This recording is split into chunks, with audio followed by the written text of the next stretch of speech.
La pluie fouettait les rues pavées et anciennes de Prague, une symphonie implacable résonnant avec la tourmente qui grondait derrière les murs de la ville. Dans une chambre faiblement éclairée, loin des regards curieux du monde, le rabbin Juda Lev, sa barbe argentée cascadant contre son visage vieilli, était penché sur un immense bureau de chêne. Contrairement aux textes habituels de la Bible et de la philosophie qui décoraient son espace de travail, ce soir-là, le bureau était dominé par un vaste diagramme tracé à la craie et parsemé de symboles étranges. Ce n'était pas seulement une étude religieuse, c'était une tentative clandestine de repousser les limites du connu, de plonger dans le domaine interdit de l'intelligence artificielle, des siècles avant que le terme ne soit même inventé. Lev ne construisait pas un chat génératif pré-train transformé, un modèle de langage sophistiqué, il tentait quelque chose de bien plus audacieux, la création d'un être vivant à partir d'argile inanimée. Ce n'était pas la création fantaisiste d'un golem tiré d'un conte pour enfants. C'était un acte désespéré, motivé par la menace très réelle de persécution qui pesait sur la communauté juive de Prague. Des murmures d'un pogrom imminent, d'un soulèvement violent, tournoyaient dans la ville comme un brouillard empoisonné. Pendant des semaines, Lev avait exploré les profondeurs interdites du Sefer Yetzira, un texte mystique censé détenir les secrets de la création. L'air dans la chambre crépitait d'une tension aussi palpable que les particules de poussière dansant à la lueur des bougies. Chaque mot murmuré, chaque symbole tracé méticuleusement, représentait un pas vers un précipice, le précipice entre le divin et le matériel, entre la création et le chaos. Le sommeil était un luxe que Lev ne pouvait s'offrir. Le destin de son peuple était en jeu. Enfin, après une nuit qui semblait s'étendre jusqu'à l'éternité, Lev atteignit le point culminant de son rituel. D'un geste ample de la main, il prononça la dernière incantation puissante, le souffle même de la vie canalisé à travers sa voix ancienne. La pièce vibra d'une énergie invisible, l'air lui-même semblant crépiter d'anticipation. Puis, un tremblement parcourut le tas massif d'argile disposé au centre de la chambre. Une fissure apparut, puis une autre, se ramifiant jusqu'à ce qu'enfin, avec un dernier effort qui fit trembler la terre, une silhouette imposante se dressa. Le golem. La créature se tenait plus haute que n'importe quel homme, son corps une grotesque parodie de la forme humaine. Ses yeux, des abysses vides d'obsidienne, fixaient sans voir dans la pièce, dépourvus de toute étincelle de reconnaissance ou d'intelligence. Pourtant, de sa forme même émanait une puissance brute, un sentiment de force primordiale qui laissait Lev à la fois exalté et profondément troublé.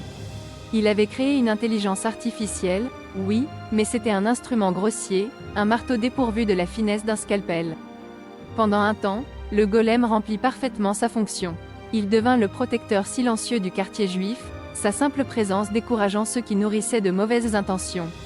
Sa force immense parlait d'elle-même, une menace muette qui maintenait les loups à distance. Cependant, une anxiété lancinante ne quittait jamais Lev. Le golem manquait de l'essence même qui faisait de l'humanité ce qu'elle était, une âme.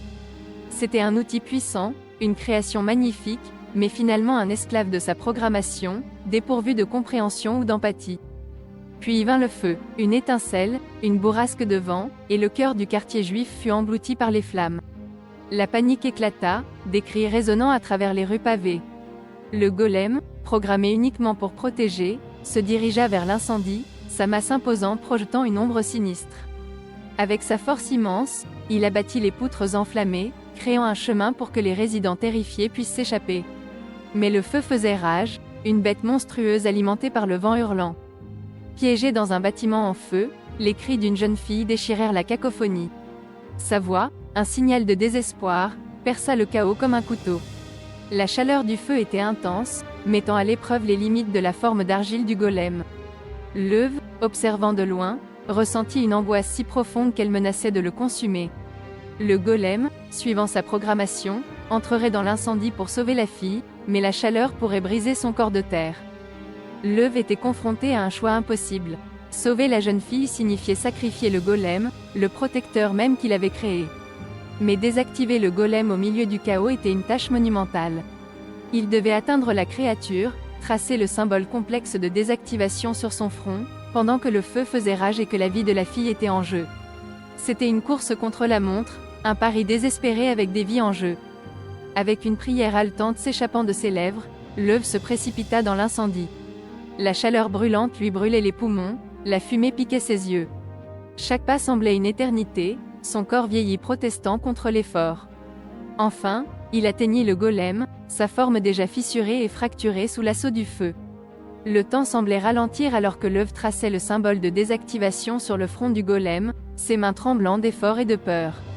Chaque trait semblait graver son propre destin. Juste au moment où la dernière ligne du symbole était gravée, le golem trembla d'un grognement assourdissant et s'effondra au sol, un sentinelle silencieux retournant à l'argile sans vie. L'air scintilla, l'énergie surnaturelle qui animait la créature se dissipant comme de la fumée.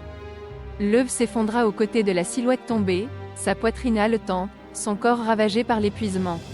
Il avait sauvé la fille, mais à quel prix terrible.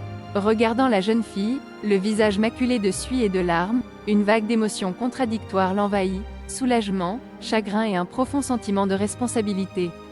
Il avait créé un outil d'une puissance immense, mais finalement un outil qui manquait de la capacité de pensée indépendante. Le golem, une merveille d'intelligence artificielle en soi, avait été un esclave de sa programmation, un reflet de la désespoir de son créateur plutôt qu'un être vraiment conscient. Les nouvelles de l'incendie et du sacrifice du golem se répandirent dans le quartier juif comme une traînée de poudre. Certains saluèrent l'œuf comme un héros, un homme qui osa défier l'ordre naturel pour protéger son peuple.